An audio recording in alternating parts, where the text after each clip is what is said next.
Assalamu alaikum qarindoshlar. Hozir anglaydiganlar Doktor Mamtimin A'laning Uyg'ur qatliami psixologiyalik nazar nomli kitobining chet eldagi Uyg'urlarga qarata to'rda elib berilgan asoratga oid ro'y sinashning natijasining qisqacha tahlili nomli bo'limi. 2020-yil 2-oyda Xalqaro kechirim tashkiloti hech yerda bexatar his qilmaslik temasida bir doklad e'lon qildi. Bu dokladda XKP'ning qandaq qilib Xitoyning dunyoning har qaysi joylaridagi Uyg'urlarni vatandagi Uyg'ur tuqqanlari haqida qat'iy og'iz ochqizmaslik uchun ularga besim ishlatayotganligi, qo'rqitayotganligi va oilasidagilarni texmi vayron qildiganligi bilan tahdid solayotganligi haqida yoshirin faoliyat o'rlashtirganligini oshkorladi. Buningda 400dak Uyg'urning mazkur tashkilot uyushtirgan to'rdagi anketlarni savol-javoblarni to'ldirganligi, suhbatga chaqirilganligi yoki yuz turan suhbatlashganligi ilgari surildi. Buning natijasi dokladda tövandagidek berildi. Bularning 21 nafari Xitoy doiralarining ijtimoiy uchur applari orqali o'zlarining iziga tushganligi va o'zlariga tahdid solganligini ma'lum qildi. 39 nafari tahdid telefonlarini topshirib elib, shaxsiy uchurlarini oshkorlashga majburlanganligini aytdi. 181 nafari bu vaqt so'zlashga tamshilganda o'zlariga tahdid solinganligini aytdi. 26 nafari Xitoyga uchur yetkazuvchi bo'lishga qistaldi. Bu ahvol chet eldagi Uyg'urlarning urug' tuqqanlarining iz derikini bilmaslikdan iborat andishinglar emas, balki ularning derikini qilsa yoki qilmoqchi bo'lsa, Xitoy doiralarining tahdidiga uchraydiganligidan iborat ochiq paketni o'ttirib qo'ydi. Bu xil tahdid usullarining chet eldagi Uyg'urlarga to'xtamasdan selinishi, ularning psixikasiga og'ir ta'sir ko'rsatyapti. Yuqorqi dokladdan sirt Uyg'ur kishilik huquq projesi chegaralardan ziyonkashlik qilish, XKP'ning Amerikalik Uyg'urlarga qaratgan qonunsiz parogandachilikleri va majburlashlari 2019-yil avgust va 5-zahar chet eldagi Uyg'urlarning parokandachiligi 2017-yil noyabr degan ikki dokladni e'lon qilib, mazkur masalani texim aniq yo'ritdi va Xalqaro kechirim tashkilotining yuqorqi dokladini oldin ola tahqiqladi. Yuqorqilardan shunday yakun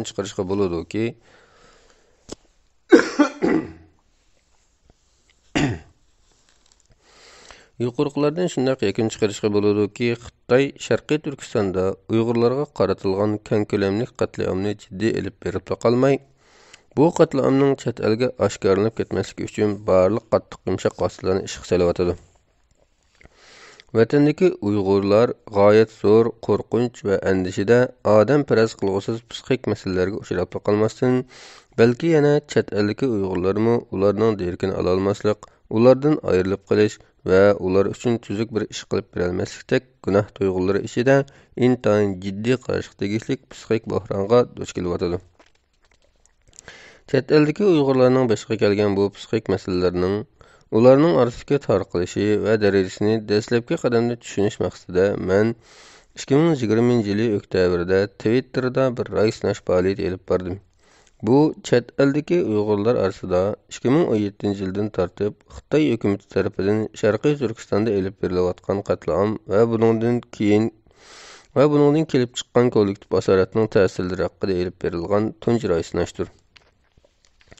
Maqsadi bu ro'y sinash mundaq ikki maqsadda olib berildi. Biri, chet eldagi Uyg'urlarning Uyg'ur qatliamidan kelib chiqqan asoratning psixik ta'sirlarini dastlabki qadamda tushunish va bu vaqtda bir qism psixologlar bilan buning natijasini o'rtaq analiz qilish. Yana biri, buning natijasini chet eldagi ma'lum bir organga suniladigan materialga dastlabki o'rnak misollar sifatida ishiltish. Agar bu iltimos tasdiqlanib qolsa, bu vaqtdagi tadqiqotni texnik sistemli qilib berish.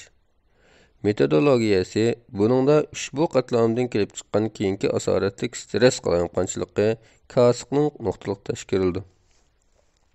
Bu tekshirishga biz Harvard Universitetining musofirlardagi asorat haqidagi programmasi tayyorlagan Harvard asorat anketi savol-javoblik tekshirish The Harvard Trauma Questionnaire bu tövəndə Uyğurca qısqartılıb Harvard asorat sualları HAC deb işletildi. Buningdagi 27 yillar ilgari Amerikadagi Harvard universiteti bu anketni tayyorlab, tragediyalik voqeaga bevosita qatnashgan yoki uning ta'siriga vositalik uchraganlarda kaskning tarqalishi va darajasini bekitish uchun dastlabki qadamda tekshirish olib borgan. Bu anket har qaysi kulturga tava kishilarga moslashtirib loyihalangan bo'lib, hozirgacha dunyoning har qaysi joylaridagi nurg'un voqea analizlariga ishlatilgan. Bo'libmi, bu savol javoblik anket qatlam, urush yoki tabiiy ofatga uchragan kishilardagi kasbni tekshirishdagi ko'ngildagidek foydalanish quroliga aylangan. Bu anket jami 25 savoldan tarkib topgan bo'lib, bu savollar kasbning Amerika psixotik jamiyati tuzgan ruhiy qalayonqonchiliklarning diagnostik va statistikalik qo'llanmasining 5-nashrida berilgan ta'biri va kasallik alomatlari bilan moslashtirilgan. Rivojlanishda mundaq talab qilindi. Tövəndəki kasallik alomatlari kishilarning hayotida azobliq yoki qo'rqinchli voqealarni beshidan kechirgandan keyin ko'riladi. Har bir alomatni ehtiyotkorlik bilan ko'rib chiqing va o'tgan hafta sizda bu alomatlarning qanchalik ko'rilganligini qaror qiling.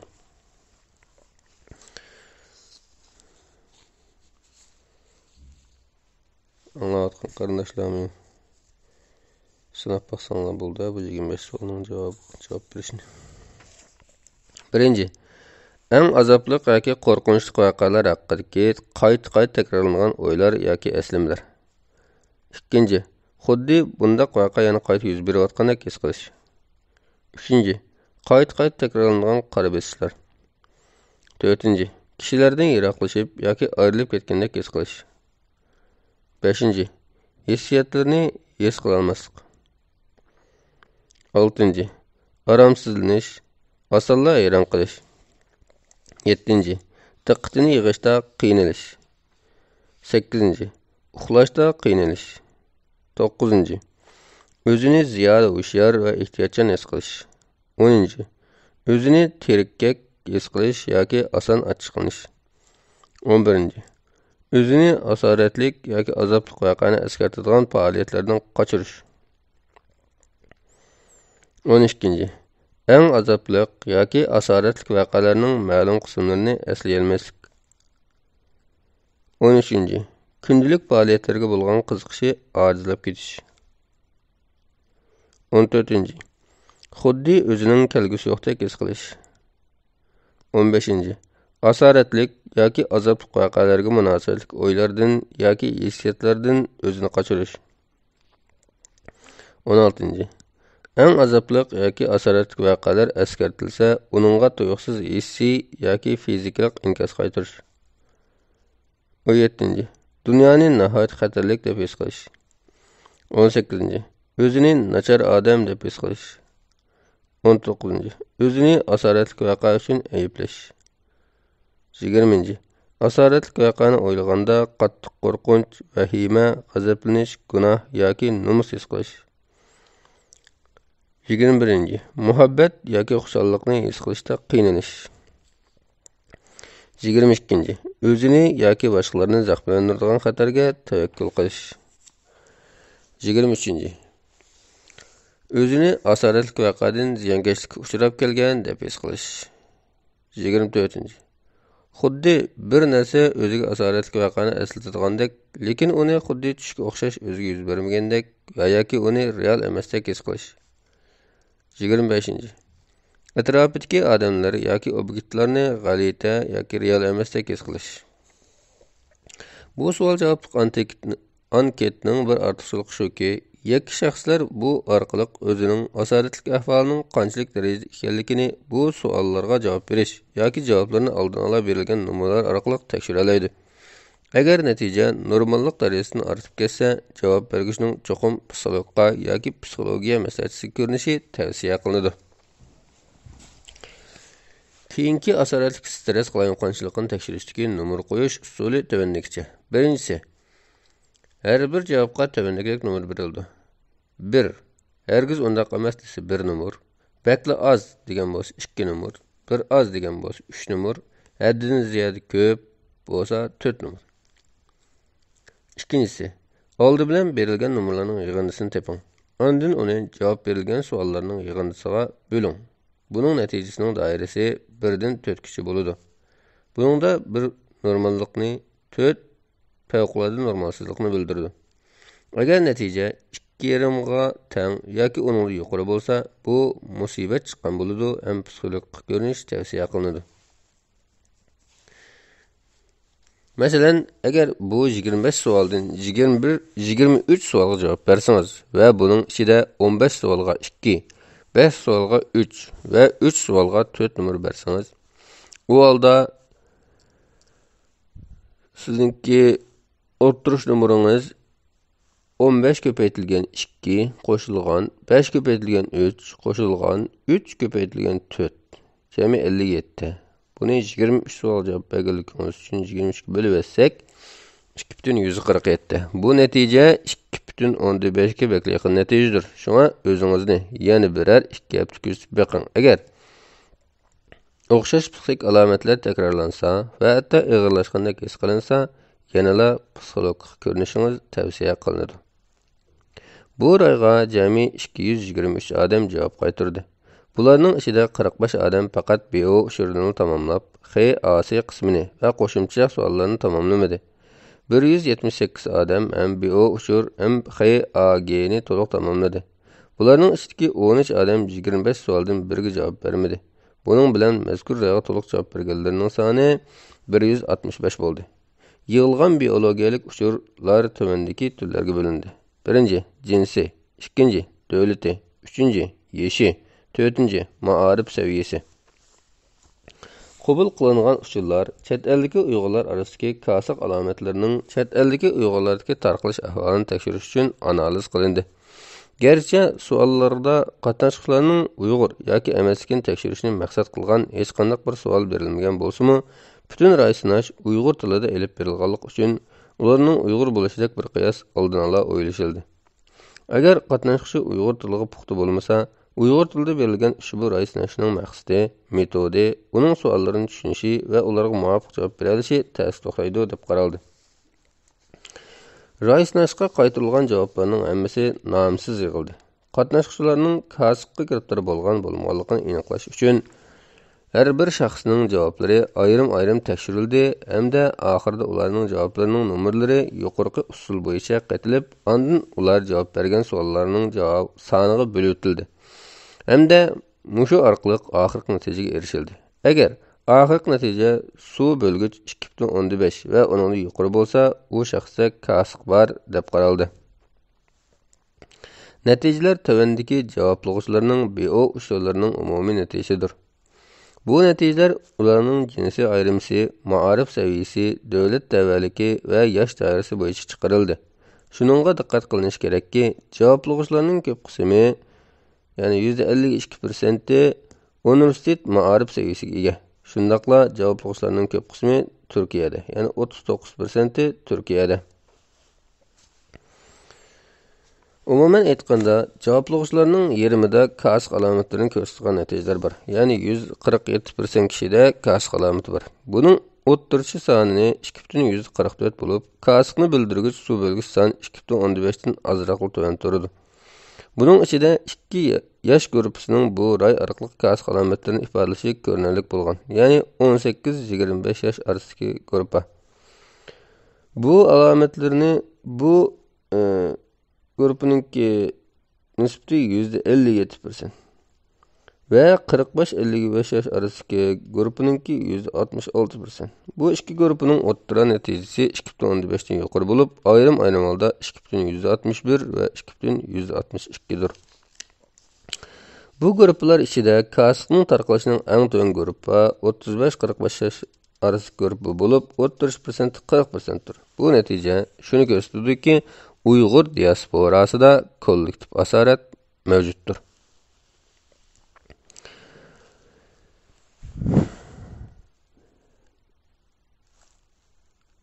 İkinci jadval XAC rayining umumiy natijalari. Bu natijadan biz kasbning chet eldagi Uyg'urlar orasida tarqalish ahvolining haqiqatan odamni ansirtarlik darajada ekanligini bayqaymiz. Chunki javoblovchilarning o'ttirchi natijasi doirasi 2,14 tur. Bu shuningdan derak beradiki, chet eldagi Uyg'urlar o'rta hol ma'nidan olganda ma'lum darajada bu psixik qilinganchilik bilan birga yashayotidi. Bu asoratning Uyg'urlarning orasida allburun kollektiv asoratga aylanib bo'lganligini va buning texmi ilgirlab avlod aro asoratga aylanishda kuchli mumkinchiligini bildiradi. Natijasi 2.15 dan yuqorilar ichida ayollarning nisbati 38% bo'lib, alohida xatar doirasi ishidadir. Bu ayollarning ko'p qismi Turkiyada. Bu shuningdan derak beradiki, Turkiyadagi ayollarning kasıqda yuqori nisbatni egillashi ehtimol ularning yana ijtimoiy, iqtisodiy va boshqa jihatlardagi besimlarga ko'proq uchraydiganligini tushuntirib berish kerak. Biz Turkiyadagi jamiyat oqsoqollarining ushbu masalaga texmi diqqat qilishga va ayollarning jamoatning mehr-muhabbatga to'lgan yordamiga texmi erishishga yordam berishini so'raymiz. Shuningdek, ularning kelgusidagi Turkiyadagi ayollarning psixik sog'lomligi bo'yicha Turkiya hukumat organlarining yordamiga va fondlariga iltimos qilishi va bu orqali bu ayollarga psixik jihatda sistemalik va uzoq so'zilgan yordamni kafolatlantirishga chaqiriq qilamiz. Natijasi 2.15 dan yuqorilar ichida erlarning nisbati 62% bo'lib, bularmi alohida xatar doirasidadir. Ularning ahvolini uncha yaxshilab ketishga bo'lmaydi. Eng achinishli kasning salbiy ta'siriga eng qattiq uchrag'uvchilar 18-25 yosh orasidagi yoshlar bo'lib, bu Uyg'ur jamoatining yuksak diqqat e'tiborini qo'zg'ish kerak deb qaraymiz. Uning ustiga bu yosh guruhida kasning bunday yuqori nisbatda tarqalishi ehtimol kollektiv asoratning avlod aro asoratga aylanayotganligining yoki allburun aylanib bo'lganligining alomati bo'lishi mumkin. Bu texim ilgirlagan tadqiqotni talab qiladi. Tövəndə biz yuqorqi 25 savolning ichida qaysilarining eng ko'p javob berganligini qisqacha analiz qilish orqali qaysi kasallik alomatlarining chet eldagi Uyg'ur jamoatida ig'ir bo'lishi mumkinligi haqidagi qiyosimizni o'ttirib qo'yamiz. Tövəndagi jadvalda 60% dan 80% kishi bo'lgan javoblovchilar yoki bir oz yoki haddan ziyoda his qilgan turlardir. Birinchi, eng azobliq yoki qo'rqinchli voqealar haqidagi qayta takrorlangan o'ylar yoki eslamalar. 178 kishi bir nomer bergan.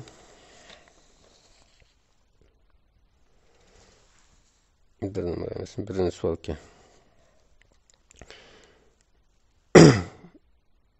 3 yoki 4 nomer berganlar 172, 178. To'rtinchisi, kishilardan yiroqlashib yoki ayrilib ketgandek his qilish. Buning umi 177 kishi yoshliq javob beribdi. Diqqatini yig'ishda qiynalish, o'zini tirikkak his qilish yoki oson ochiqlanish, o'zini asoratlik yoki azobli voqeani eskartadigan faoliyatlardan qochirish, kundalik faoliyatlarga bo'lgan qiziqishi ojizlab ketish. 3-chi jadval 60% dan yuqori bo'lgan xi alomatlari. Tövəndəki jadvalda 50% dan 60% kishi bo'lgan javoblovchilar yoki bir oz yoki haddan ziyoda his qilgan turlardir. Xuddi bunday voqealar qayta yuz berayotgandek his qilish 176, oromsizlik, osonla hayron qilish, uxlashda qiynalish, o'zini ziyoda hushyor ehtiyotchan his qilish,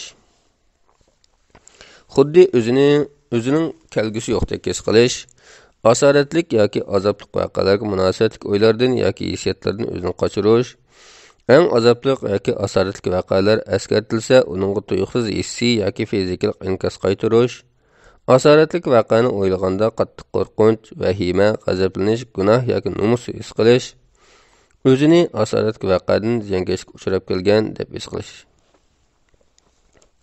Ikkinchi bo'lak. Qo'shimcha ra'y savollarining natijalari. İctimai munosabatlar. Bu kategoriyaga qatnashuvchilar turayotgan joydagi Uyg'ur va yoki Uyg'ur bo'lmagan jamoatga ijtimoiy jihatdan qanchalik bog'langanligini tekshirishni asos qiladi.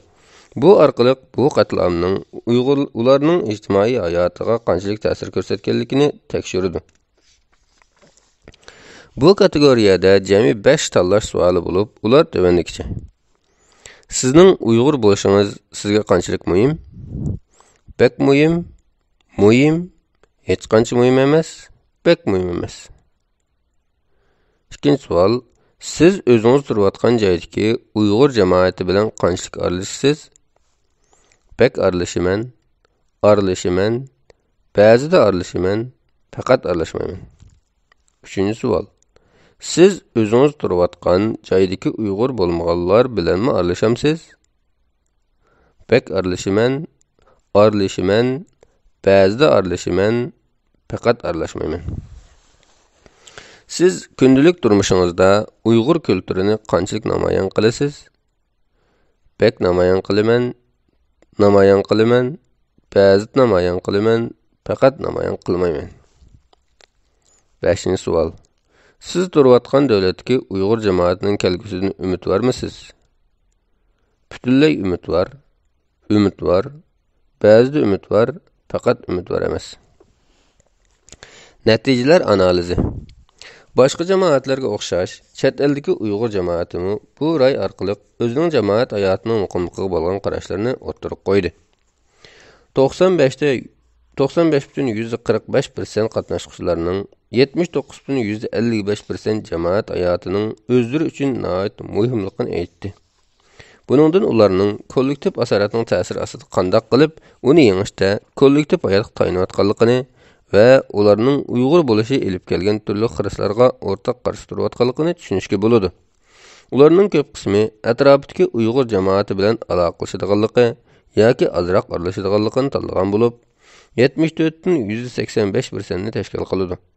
Buningga solishtirganda, bu ikki guruhdagilar o'zlarining Uyg'ur bo'lmaganlar bilan aralashishiga buningdan yuqoriroq nomer bergan, ya'ni 88,7%. Bu Uyg'urlarning Uyg'ur emaslar bilan aralashishga moyil ekanligini tushuntirib beradi. Uyg'ur va Uyg'ur emaslar bilan aralashish jadvali.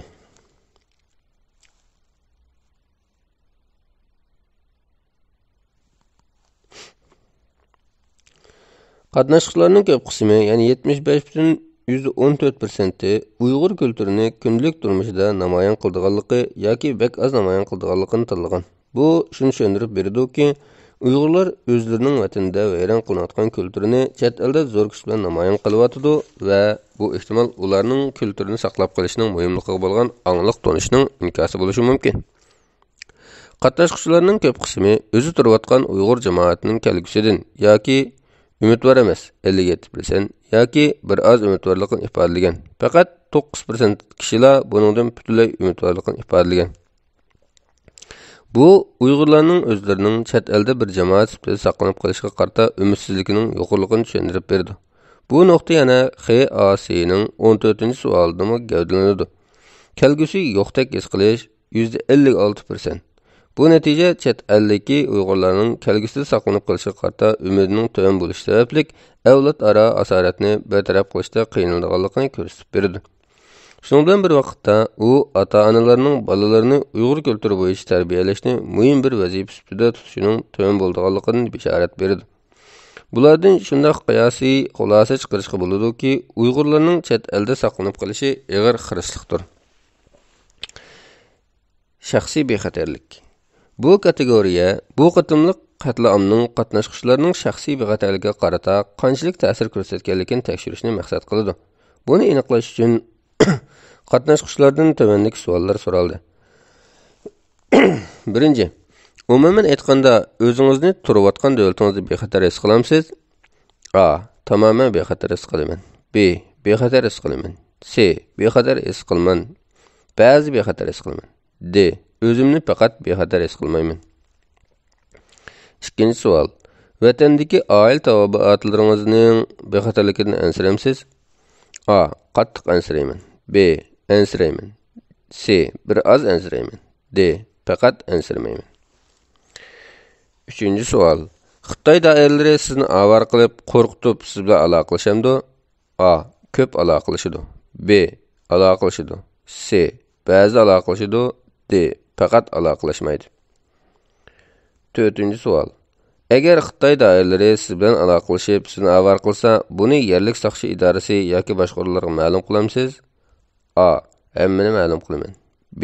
Ko'p qismini ma'lum qilaman. C. Az bir qismini ma'lum qilaman. D. Faqat ma'lum qilmayman. 5. savol. Agar sizga Xitoy siz turayotgan davlatda biror suiqasd qilsa, siz turayotgan davlatni sizni qo'g'daydi deb qaramsiz? A. Butunlay shunday qarayman. B. Ko'p hollarda shunday qarayman. C. Ba'zida shunday qarayman. D. Hergiz undaq qaramayman. Köp qism qatnaşqıçılar özü turayotgan davlatda özünü bexatar his qildiganligini, ya'ni 67% qatnaşqıçı tamamen bexatar his qildiganligini bildirgan. Ularning vatandagi ata-ana, urug' tuqqanlarning bexatarligidan ansirash haqqi so'ralganda köp qismlar, ya'ni 178% qattiq ansiraydiganligini bildirgan.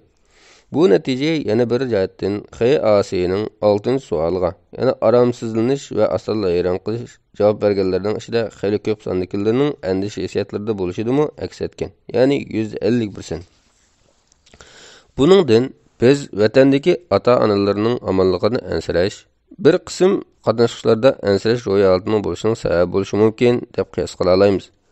Garchi Uyg'urlar o'zi turayotgan davlatda o'zini bexatar his qilsa-mu, ammo vatandagi ata-ona, urug' tuqqanlarining bexatarligidan ansiragachga ular yanada xotirjamlik tuyg'usiga erisholmagan. Shunga 57% qatnashqchi o'zida oz to'la yoki haddidan ziyoda uxlay olmaslik ahvolini ma'lum qilgan.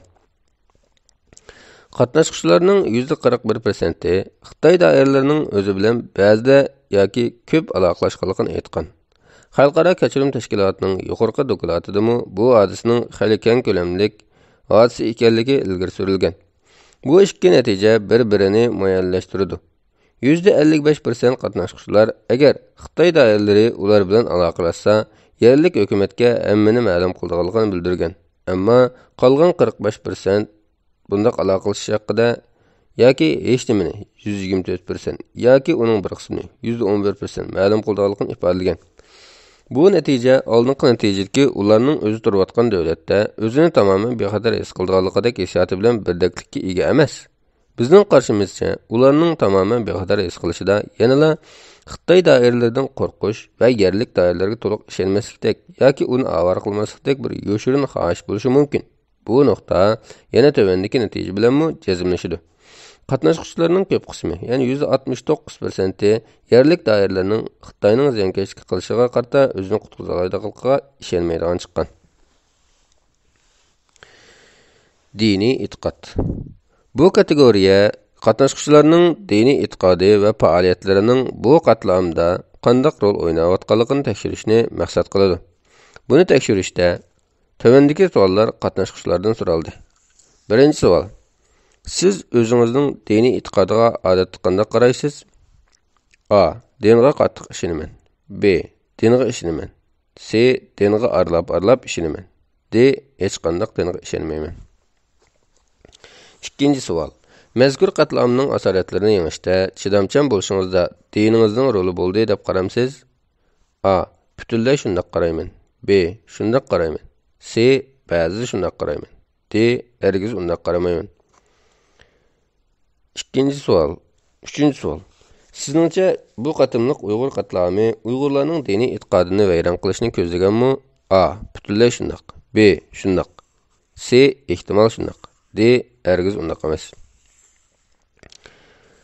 To'rtinchi savol. Siz atrofingizdagi Uyg'ur jamoatining hayotida dinning roli qanday qaraysiz? A. Butunlay ijobiy roli bor. B. Ijobiy roli bor. C. Ma'lum ijobiy roli bor. D. Hech qanday roli yo'q.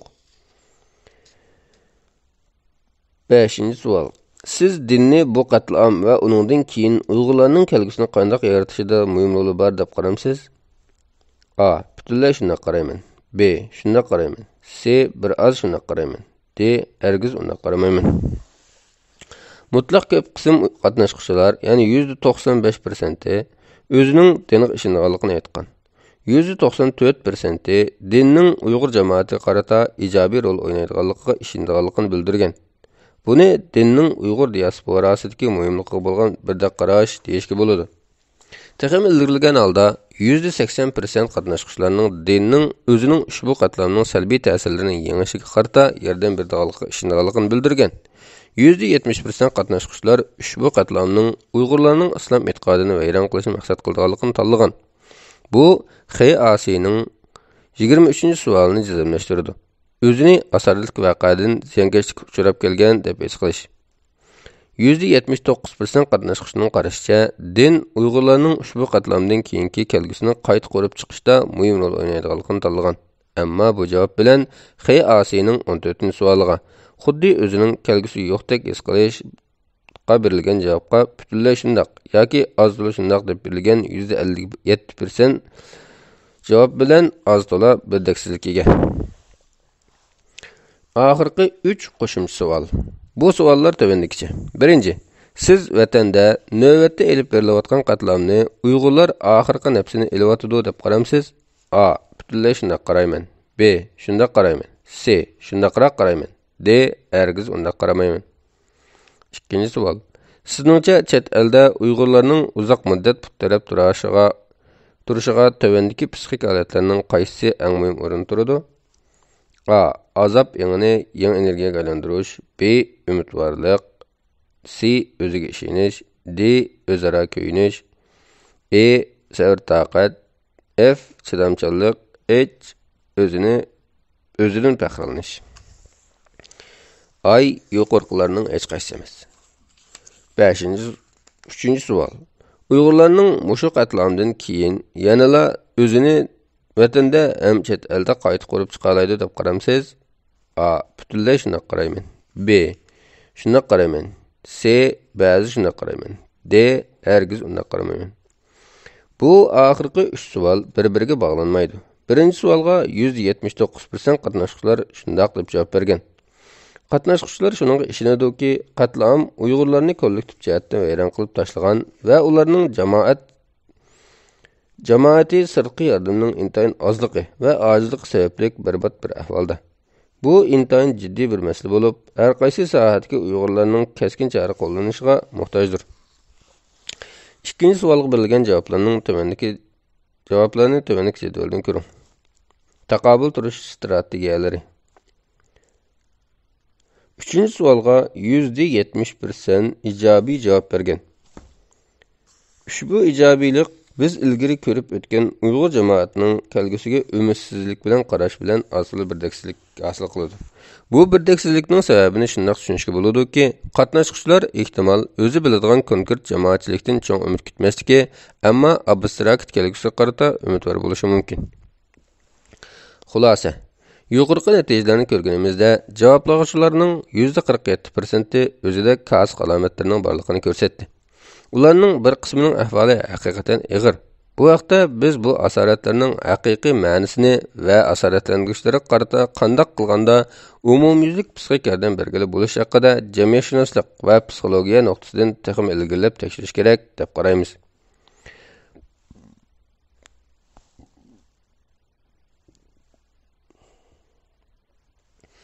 Bu natijalar shuni dastlabki qadamda tahqiqlaydiki, bu asosiy alomatlar chet eldagi Uyg'urlarga kollektiv ta'sir ko'rsatib, ularning ko'limdalik faoliyatlariga o'xshamagan darajada qiyinchiliklarni keltiryotadi.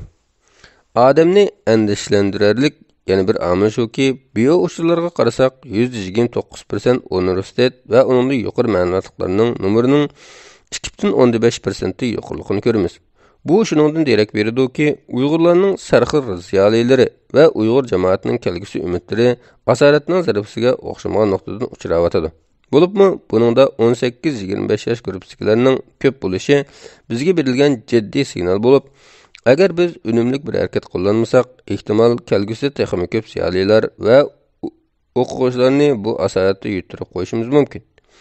Bu Uyg'urlar uchun qo'rqinch yo'qotishning ustidagi yana bir qo'rqinch yo'qotish bo'ladi. Shunga vatanida hamma narsasini degidek yo'qotgan va yo'qotayotgan Uyg'urlar uchun chet elda bo'lsa-mu o'zlarining sarxillarining yo'qilishining oldini olishi ularning mavjud bo'lishidagi ochiqlik omillarining biridir. Qatnashchilarning Uyg'urlarning kelgusida o'zining aman qilishiga bo'lgan qarashlari farqli, birdaksiz va hatto qarim-qarshilikka to'lgandir. Bu ma'lum ma'nodan ularning kelgusiga bo'lgan umidining turli sabablarga ko'ra qattiq zarbaga uchrayotganligini, Uyg'urlarning kollektiv ma'naviy qalamqonchilikqa patqanligini tushuntirib berdi. Bo'libmi, Uyg'urlarning bir konkret jamoatchilik muhitida o'zini saqlab qolishga bo'lgan ishonchining tövəlligi bizga jiddiy va xatarlik signalini bildiradi. Buning uchun jamoatchiligimiz o'zini yaxshilashi jiddiy o'ylanish kerakdir. Buningda jamoatchiligimizni jiddiy islohot qilishga muhtojmiz. Oxirgi nuqta shuki, Uyg'ur qatlami ilahim davomlashayotgachqa, uning Uyg'urlarga keltirayotgan psixik zarbalarimi ilahim davomlashyotadi. cho'nqilishyotidi va ig'irlashyotidi. Shuni qiyos qilish uncha tas emaski, hozirning o'zida chet eldagi Uyg'urlarning ushbu qatlamni salbiy ta'sirga zada qanchalik uchraganligini to'liq mo'ljallash va ilmiy usulda uning umumyuzlik tarqalishining darajasini aniqlik bilan bekitish yanada qiyindir.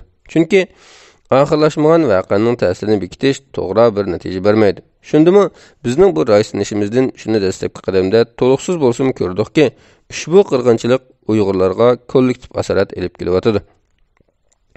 Agar chet eldagi Uyg'urlar o'zining psixik sog'lomligiga diqqat qilmasa, u holda ularning bu qatlamning vositalik qurboni bo'lish mumkinchiligi texim ortadi. Shuning bilan Xitoyning Uyg'urlarni mayli vatan ichi yoki sirtida bo'lsin, jismoniy va ruhiy jihatdan uzil-kesil xuddi Shi Jinping yo'lini ko'rsatgandek shafqatsizlarcha vayron qilishi ishga oshgan bo'ladi. Buning uchun chet eldagi barliq tashkilotlar va jamoatning ma'naviy sog'lomligiga ahamiyat berishga, bir-birini qo'llaydigan va mehr yetkazadigan muhitni yaratishga chaqiriq qilaman. Ma'naviyati zaiflashgan millat hargiz qad ko'tarilmaydi. Buning uchun hammamiz bir-birimizga mas'ul bo'lishimiz va bir-birimizning ko'nglini xuddi o'zimizning ko'ngildagidek asrashimiz kerak. Chunki biz amonlar amon bo'lmasak, amon qolmaganlarning adolatini so'ray olmaymiz. Ularning ko'zi ochiq ketadi. Buning uchun bizda iroda, sevgi va dushmanga bo'lgan g'azab va o'chmanlikni yetildirgan qalbimiz sog'lom turmush bo'lmaydi. Uni yara qaplagan bo'lsa-mu, u yanada bizni qayta bosh ko'taradigan bo'shliqdir. Nihoyat yaralandik, qirildik, ig'ir yo'qotishga duchor bo'ldik. Ammo yengilmaymiz. Yengilmaslik uchun oxirgacha chidamchanlik bilan elishimiz, hayotlik uchun, kelgusimiz uchun va kelgusini bitirgan ashu qarindoshlarimiz uchun yashaymiz. 2020 yil noyabr, Anqara. Shuning bilan Doktor Mamtimin A'laning Uyg'ur qatlami psixologiyalik nazar degan kitob tugab qoldi.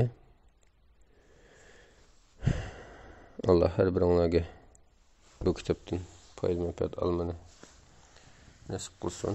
Foydaliq ilmlarni psixologiya jihatdan, psixik jihatdan foyda ilishqa, birlashishga va vatanimizning mustaqillik ko'rishida texnik to'g'riroq yo'lni, to'g'riroq usulni tepib birlikda ilgirlashga nasib qilsin. Qarindishimiz doktor Mamtimin A'lag'im Alloh katta ajrlarni bersin, ilmini, foydali ilmini texnik ziyoda qilsin. Hammalarning yoqtirib anglab berganiga rahmat. Assalomu alaykum va rahmatullohi va barakatuh.